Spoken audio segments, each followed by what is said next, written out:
जय हिंद दोस्तों, welcome to my YouTube channel GK वाला। साथियों, इस प्यारे से यूट्यूब चैनल जीके वाला में आपका स्वागत है। दोस्तों, आज की जो क्लास है आपके लिए बेहद इंपॉर्टेंट क्लास लेकर आया गया है। और आपके दिल्ली पुलिस एग्जाम के लिए एक रामबाण साबित होने वाला है ये क्लास, जिससे बहुत सारे प्रश्न आपके एग्जाम में देखने को मिलेंगे। और दोस्तों, दिल्ली पुलिस कांस्टेबल के लिए वेरी इंपॉर्टेंट क्वेश्चन 25 क्वेश्चन लेकर आया गया है, जो कि आपके एग्जाम के लिए बहुत ही इंपॉर्टेंट कहा जा सकता है। दोस्तों, इसमें 25 प्रश्न टोटल होंगे, और जो कि दिल्ली पुलिस में 25 प्रश्न जीके के आते हैं। तो 25 प्रश्न में से आपका कितना स्कोर बनेगा, अंत में कमेंट करके जरूर बताइएगा। तो चलिए दोस्तों, हम लोग प्रश्न को स्टार्ट करते हैं। और प्रश्न स्टार्ट करने से पहले मैं बता दूंगा आपको, यदि आप मेरे इस जीके वाले चैनल को सब्सक्राइब नहीं किए तो वीडियो को लाइक करके चैनल को सब्सक्राइब कर लें। और इस क्लास को ज़्यादा से ज़्यादा उन विद्यार्थी तक शेयर करें जो भी दिल्ली पुलिस एग्जाम की तैयारी करते हैं और दिल्ली पुलिस एग्जाम को देना चाहते हैं। तो उनके पास तक ये वीडियोस जरूर शेयर करें। चलिए हम लोग प्रश्न को स्टार्ट करते हैं। और प्रश्न नंबर 1 दिया है आपका। दोस्तों, प्रश्न नंबर 1 देखने को मिलेगा आपका, भारत का राष्ट्रीय पशु कौन सा है। भारत का जो राष्ट्रीय पशु है कौन सा है दोस्तों, तो इसका जो हो जाएगा बाघ हो जाएगा। Option number A, sorry option number B correct answer, बाघ हो जाएगा। और इसी प्रकार प्रश्न नंबर 2 देखेंगे हम लोग, जो कि वेरी इंपॉर्टेंट प्रश्न है आपके लिए, बहुत ही रामबाण साबित होने वाला है। एक क्लास आपके लिए मैंने पहले भी बोला और फिर भी बोल रहा हूँ, तो इस क्लास को आप मिस मत करिए, ठीक है। अच्छे तरह से इस क्लास को देखिएगा। इंपॉर्टेंट प्रश्न, सारे इंपॉर्टेंट प्रश्न लेकर आया गया है यहाँ पे। प्रश्न नंबर 2 कह रहा है, भारतीय संविधान किस देश के संविधान से प्रेरित है। भारतीय संविधान जो है दोस्तों, से किस देश के संविधान से प्रेरित है, मतलब किस देश के संविधान से लिया गया है भारत का संविधान। जो भी आर्टिकल होते हैं, जो भी अनुच्छेद होते हैं दोस्तों, वो किसी ना किसी देश से, किसी ना किसी कंट्री से जो है प्रेरित होते हैं। यानी कि कुछ जो ऐसे आर्टिकल हैं जिससे अन्य देशों से लिया गया है, जैसे कि जापान, ब्रिटिश, फ्रांस, इसमें से देखा गया है कौन सा आर्टिकल कैसा है, और उसी में से कुछ कॉपी किया गया है, ठीक है। भारत में भी उसी आर्टिकल के द्वारा जो है कुछ नियम लागू जो है फॉलो किए जाते हैं। तो इसी तरह इसमें भी पूछा जा रहा है, भारतीय संविधान किस देश से संबंधित, मतलब किस देश से लिया गया भारत का संविधान। तो इसमें जो करेक्ट आंसर होगा ऑप्शन नंबर सी हो जाएगा। ऑप्शन नंबर सी क्या दिया है, ब्रिटेन, ठीक है। ब्रिटेन जो है करेक्ट आंसर होगा इसका। ऑप्शन नंबर सी जो है राइट आंसर होगा प्रश्न नंबर 2 का। और इसी प्रकार जो प्रश्न नंबर 3 जो देखने को मिलेगा दोस्तों, प्रश्न नंबर 3 जो देखने को मिलेगा, भारत का सबसे बड़ा राज्य क्षेत्रफल के अनुसार कौन सा है। भारत का सबसे बड़ा राज्य जो है क्षेत्रफल के अनुसार कौन सा है दोस्तों, तो इसे मैं बता दूं, इसका जो करेक्ट आंसर होगा ऑप्शन नंबर डी, राजस्थान होगा, ठीक है। और इसी क्रम में अब हम लोग प्रश्न नंबर 4 को देखेंगे, जो कि दिया है, भारत में राष्ट्रपति शासन किस अनुच्छेद में है। ठीक है, यहाँ पे देख पाएंगे प्रश्न नंबर 4 आपकी स्क्रीन के सामने दिख रहा होगा अच्छे से। लिखा है भारत में राष्ट्रपति शासन किस अनुच्छेद में है। ठीक है, भारत में राष्ट्रपति शासन किस अनुच्छेद में है, आर्टिकल में है, किस आर्टिकल में है, जरा कमेंट करें दोस्तों। तो मैं बता दूं, इसका जो करेक्ट आंसर होगा ऑप्शन नंबर सी होगा, अनुच्छेद नंबर 356। आर्टिकल नंबर 356 में जो है भारत के राष्ट्रपति शासन के अनुच्छेद है, ठीक है। अनुच्छेद का वर्णन किया गया है किसमें, आर्टिकल नंबर 356 में, यानी कि ऑप्शन नंबर सी में। ऑप्शन नंबर सी जो है दोस्तों आपका राइट आंसर है। ऑप्शन नंबर सी जो है करेक्ट आंसर है आपका। चलिए हम लोग प्रश्न नंबर 5 को देखते हैं। प्रश्न नंबर 5 दिया है आपका दोस्तों, हरित क्रांति दिया है, हरित क्रांति के जनक कौन है। बताइए जरा, हरित क्रांति के जनक कौन है। जो भी मैं इस प्रश्न को लगभग 3 दिन से क्लासेस करा रहा हूँ, और 3 दिन से क्लासेस में मैं यही बता रहा हूँ हरित क्रांति के बारे में। हरित क्रांति का टॉपिक मैं 3 दिन से ला रहा हूँ दोस्तों, और शायद ये टॉपिक आपको याद भी हो गए होंगे। बस क्या है कि उसमें जो है आपके इसमें जो है आपका जो है आंसर जो है एक ही है, बट ऑप्शन जो है चेंज था, कुछ ऑप्शन अलग अलग थे इसमें कोई, और एक ऑप्शन तो कॉमन मिलेगा जो कि ऑप्शन राइट होगा। तो हरित क्रांति के जनक कौन है, MS Swaminathan. Option number A is the right answer. Option number ए जो है दोस्तों राइट आंसर है। और प्रश्न नंबर 6 दिया है। प्रश्न नंबर 6 है दोस्तों क्या आपका, मानव में क्या दिया है, मानव शरीर की सबसे बड़ी हड्डी कौन सी है। बहुत ही इंपॉर्टेंट प्रश्न है आपका, मानव शरीर की सबसे बड़ी हड्डी कौन सी है। तो आपको बताना है मानव शरीर की जो सबसे बड़ी हड्डी है कौन सी है। इसमें से करेक्ट आंसर क्या होगा, जरा कमेंट करिए आप फटाफट। मानव शरीर की सबसे बड़ी हड्डी कौन सी है? ऑप्शन ए दिया है फीमर, ऑप्शन बी है टीबिया, ऑप्शन सी है हुमेरोस और ऑप्शन डी है खोपड़ी। तो सबसे बड़ी हड्डी जो होती है मानव शरीर की फीमर होती है, यानी कि जांघ की हड्डी। ठीक है, जांघ की हड्डी जिसे कहते हैं हम लोग फीमर, वो सबसे बड़ी हड्डी है आपकी शरीर की। और प्रश्न नंबर 7 दिया है, भारत की पहली प्रधानमंत्री कौन थी? यहाँ पे पहली प्रधानमंत्री तो अलग बात है, लेकिन पहली महिला प्रधानमंत्री पूछा गया है। ठीक है, पहली महिला प्रधानमंत्री। तो इसका जो करेक्ट आंसर होगा जरा कमेंट करिए, इसका जो राइट आंसर होगा क्या होगा? इसका जो होगा दोस्तों ऑप्शन नंबर बी होगा इंदिरा गांधी। इंदिरा गांधी जो थी भारत की पहली प्रधानमंत्री थी, महिला प्रधानमंत्री। दोस्तों ये सारे प्रश्न मैं जो करा रहा हूँ, ठीक है, इस तो जो भी है एसएससी के जो भी हैं पीवाईक्यूज के आधार पे जो भी मैं प्रश्न करा रहा हूँ, सारे पीवाईक्यूज प्रश्न हैं। ठीक है, तो ये सब प्रश्न लगभग आपको पता भी होंगे, और जो मैं प्रश्न करा रहा हूँ जो आपको ना पता हो उस आप कॉपी में नोट डाउन कर सकते हैं और रिवीजन के लिए। ठीक है, तो जो भी प्रश्न मैं करा रहा हूँ इसको देखने के बाद ही आप लोग जो है दिल्ली पुलिस का एग्जाम देने जाइएगा। जो भी स्टूडेंट आज अभी तक की क्लास नहीं देखा है उनको फटाफट दिल्ली पुलिस वाले स्टूडेंट के पास शेयर कर दें, ताकि वो भी इस क्लास की जो भी पीडीएफ्स हैं, जो भी क्लास की जो क्वेश्चन हैं वो सारे ले सकें और अच्छा स्कोर कर पाएं। तो चलिए देखते हैं प्रश्न नंबर 8 को। दिया संविधान सभा के अध्यक्ष कौन थे? संविधान सभा के अध्यक्ष कौन थे इसे बताना है आपको। यहाँ पे 2 अध्यक्ष माना गया था। ठीक है, अस्थाई अध्यक्ष, एक अस्थाई अध्यक्ष। तो ये जो थे डॉक्टर राजेंद्र प्रसाद अस्थाई अध्यक्ष थे, और इसका जो करेक्ट आंसर होगा प्रश्न नंबर 8 का ऑप्शन नंबर ए ही होगा, डॉक्टर राजेंद्र प्रसाद अस्थाई अध्यक्ष। यदि पूछे अस्थाई अध्यक्ष तब किसी और पे टिक करेंगे, अन्यथा यदि अस्थाई अध्यक्ष पूछे तब राजेंद्र प्रसाद, यदि संविधान के अध्यक्ष पूछे फिर भी क्या होगा, राजेंद्र प्रसाद ही होगा। चलिए प्रश्न नंबर हम लोग 9 को देखते हैं। इसी क्रम में प्रश्न नंबर 9 दिया है दोस्तों आपका, ताजमहल किस नदी के किनारे है? ताजमहल कहाँ पे है और किस नदी के किनारे है, जरा कमेंट करिए आप। इस क्वेश्चन में केवल ताजमहल किस नदी के किनारे है ये पूछा गया है। दोस्तों यदि ये आपको पता होगा कि दिल्ली किस नदी के किनारे है तो शायद इस प्रश्न को आप कर पाएंगे। ठीक है, इस प्रश्न को तभी कर पाएंगे जब सारे नदी के किनारे बसे हुए शहर और बसे हुए किला को बारे में जब जानेंगे तभी इस प्रश्न को कर पाएंगे। तो इसका जो करेक्ट आंसर होगा क्या होगा, प्रश्न नंबर 9 का, ताजमहल किस नदी के किनारे स्थित है? तो मैं बता दूं इसका जो राइट आंसर है दोस्तों, इसका जो राइट आंसर है क्या है, कमेंट करिए फटाफट। इसका जो राइट आंसर होगा आपका ऑप्शन नंबर बी होगा। ठीक है, यमुना नदी। यानी कि जो दिल्ली है दोस्तों आपका, जो दिल्ली है वो भी क्या है आपका, यमुना नदी के किनारे है। जो दिल्ली है दोस्तों, दिल्ली जो है दोस्तों आपका यमुना नदी के किनारे ही वो भी स्थित है। और साथ ही साथ ताजमहल कहाँ है, ताजमहल भी यमुना नदी के किनारे ही है। तो इसका जो करेक्ट आंसर होगा ऑप्शन नंबर बी होगा। और जरा कमेंट करिए यमुना नदी की लंबाई कितनी है, यमुना नदी की लंबाई कितनी है ये भी मैं साथ ही साथ बता दूं। और गंगा नदी की लंबाई बताइए, यमुना नदी की लंबाई इसकी कितनी है दोस्तों। तो गंगा नदी का मैं लंबाई बताऊं, गंगा नदी की जो लंबाई है दोस्तों, इसका जो लंबाई है आपका 2525 किलोमीटर। ठीक है, गंगा नदी की जो लंबाई है 2525 किलोमीटर है। चलिए दोस्तों हम लोग प्रश्न नंबर 10 देखते हैं। प्रश्न नंबर 10 दिया है आपका क्या, मानव शरीर में खून का शुद्धिकरण कौन करता है? मतलब मानव शरीर में जो खून का शुद्धिकरण करता है कौन करता है? किसके द्वारा जो मानव शरीर का जो रक्त है यानी कि ब्लड है, जो खून है, किसके द्वारा शुद्ध होता है, किसके द्वारा शुद्धिकरण किया जाता है? फेफड़े, यकृत, गुर्दे या फिर हृदय? बहुत सारे साथी यहाँ पे हृदय करके आएंगे। हृदय दोस्तों आपको शुद्धिकरण नहीं करता है बल्कि पंपिंग करता है, और बाकी जो है बाकी स्थानों पे जो है ये हस्तांतरण करता है, मतलब पहुंचाता है पंपिंग करके। तो इसका जो करेक्ट आंसर होगा हृदय नहीं होगा बल्कि क्या होगा, ऑप्शन नंबर सी होगा, गुर्दा। गुर्दा जो है दोस्तों आपके खून को जो है शुद्धिकरण करता है यानी कि फिल्टर करता है। प्रश्न नंबर 10 देखेंगे। प्रश्न नंबर 10 दिया, सॉरी प्रश्न नंबर 11, 10 हमने कर लिया।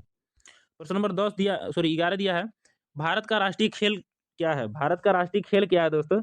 बहुत सारे साथियों को पता होंगे कि भारत का जो राष्ट्रीय खेल होता है हॉकी होता है, यानी कि ऑप्शन नंबर सी है। चलिए जो भी प्रश्न है जो कि थोड़ा इजी है उस पर समय व्यतीत नहीं करेंगे। प्रश्न नंबर 12 दिया है इसी क्रम में आपका, सूर्य सूर्य किस दिशा से उगता है? ये तो सारे प्रश्न सभी जो है जो स्टूडेंट्स है सारे बता सकते हैं इस प्रश्न को, सूर्य किस दिशा से उगता है? पश्चिम, उत्तर, और दक्षिण पूर्व। तो ये प्रश्न तो शायद आपसे गलत नहीं होनी चाहिए। और दोस्तों इस टाइप के प्रश्न भी पूछे जा सकते हैं, ऐसा नहीं है कि प्रश्न आपके एग्जामों में नहीं आया, बहुत सारे एग्जामों में पूछा भी गया है, क्योंकि कुछ ऐसे भी प्रश्न डाले जाते हैं जो कि ईजी हो और सभी बच्चे कर पाएँ। 3 लेवल के प्रश्न होते हैं दोस्तों, ठीक है? यदि आप में 25 प्रश्न पूछा जाता है दिल्ली पुलिस में, तो इसमें से लगभग 5 प्रश्न ऐसे होंगे जो कि सारे विद्यार्थी कर पाएँगे। और दोस्तों इसी में से जो है 10 प्रश्न ऐसे होंगे जो कि मीडियम होंगे, इसमें से लगभग कुछ ही विद्यार्थी कर पाएँगे, और जो बचा-उचा जो 15 प्रश्न रहेगा, ये ऐसे हार्ड प्रश्न होंगे, ठीक है? बहुत ही हार्ड होंगे जो कि आपको करने में प्रॉब्लम्स होंगी। तो चलिए दोस्तों हम लोग प्रश्न नंबर 13 देखते हैं, ठीक है? प्रश्न नंबर 13 क्या होगा आपका?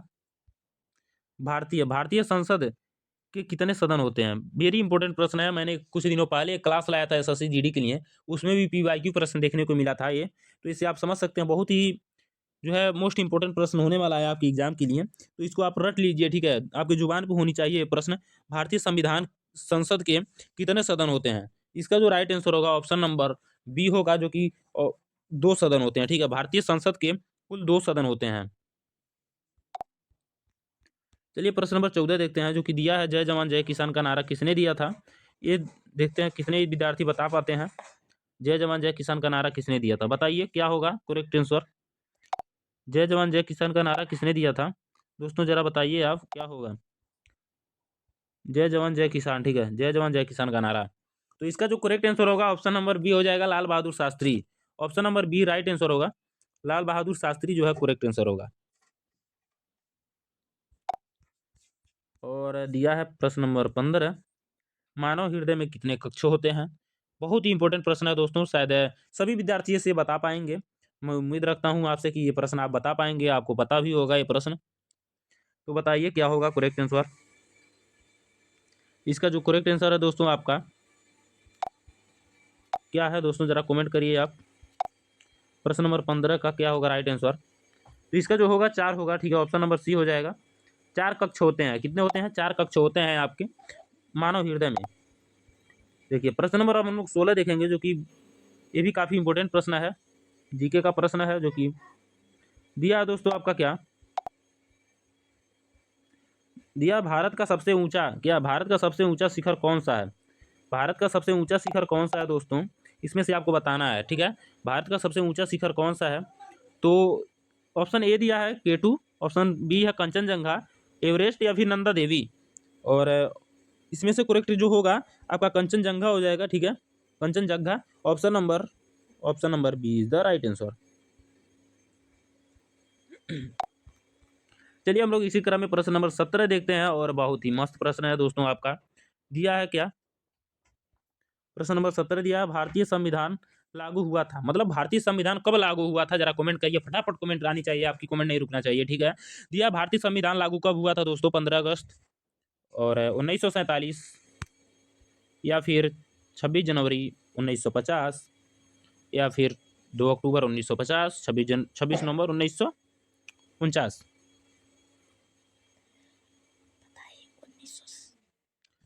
तो इसका जो करेक्ट आंसर होगा 26 जनवरी 1950 इज द राइट आंसर। प्रश्न number B, sorry option number B. और इसका जो करेक्ट आंसर होगा क्या होगा, जरा कमेंट करिए मेरे भाई, फटाफट राइट आंसर आना चाहिए आपका। प्रश्न नंबर 18, मानव शरीर में विटामिन डी की कमी से कौन सा रोग होता है? स्कर्वी, क्रिटेस, रिक्टेस, ठीक है? और बेरी बेरी एनीमिया। तो दोस्तों आना चाहिए आपका राइट आंसर क्या होगा, जरा कमेंट करिए आप, फटाफट कमेंट करिए। ऑप्शन नंबर बी जो होगा रिकेटेस। रिकेटेस जो है दोस्तों विटामिन डी की कमी से रोग होने वाला है। और दोस्तों इस वीडियो में टोटल 25 प्रश्न है, मैंने पहले ही बताया आपको कि इस वीडियो में टोटल 25 प्रश्न होने वाले हैं। डेली की रोज जो है 20 प्रश्न आते थे, बल्कि आज जो है आपके 25 प्रश्न आए हैं।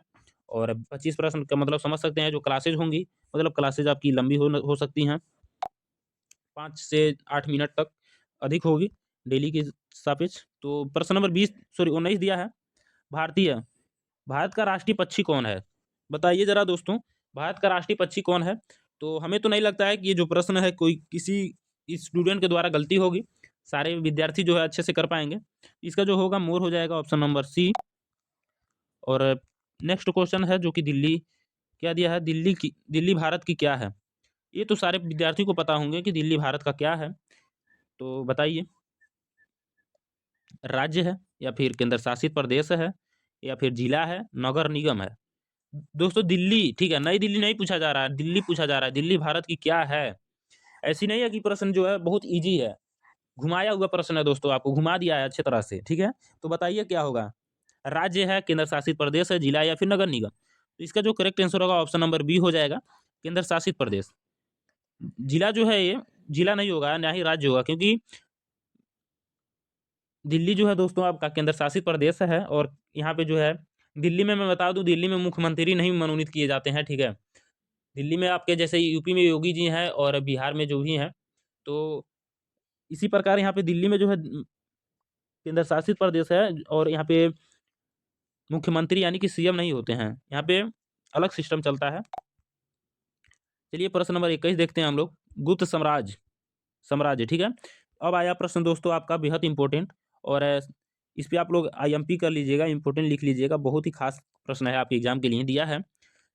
गुप्त साम्राज्य का संस्थापक कौन था? गुप्त साम्राज्य का संस्थापक कौन था? चंद्रगुप्त मौर्य और समुद्रगुप्त, चंद्रगुप्त प्रथम और हर्षवर्धन।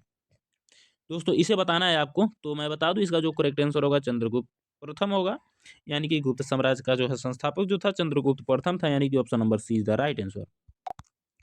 चलिए प्रश्न नंबर 22 देखते हैं हम लोग, और प्रश्न नंबर 22 जो होगा आपका, मानव शरीर में सबसे अधिक पाई जाने वाली धातु कौन सी है? तो दोस्तों सबसे ज्यादा अधिक धातु कौन सी पाई जाती है मानव शरीर में? लोहा, कैल्शियम, सोडियम या फिर पोटेशियम? तो लोहा तो आयरन, यानी कि बहुत उतना अधिक मात्रा नहीं है, लेकिन आपकी बॉडी में आयरन की मात्रा है, ठीक है। ऐसा नहीं कहा जा सकता कि आपकी बॉडी में आयरन नहीं है, आपकी बॉडी में आयरन है, कैल्शियम भी है। तो दोस्तों यहाँ पे सबसे अधिक क्या है दोस्तों? तो यहाँ पे जो सबसे अधिक जो है कैल्शियम है, सबसे अधिक जो होगा दोस्तों कैल्शियम होगा, option number B right answer होगा।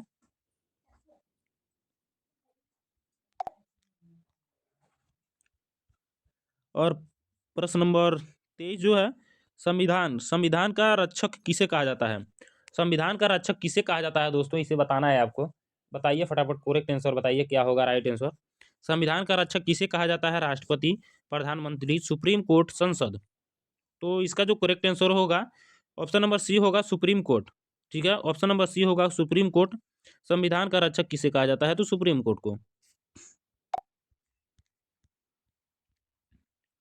फिर दिया दोस्तों प्रश्न नंबर आपका 24, बुल्लू क्रांति किससे संबंधित है? बुल्लू क्रांति, जैसे श्वेत क्रांति है आपका दूध से, और हरित क्रांति किससे है, जरा कमेंट करिए।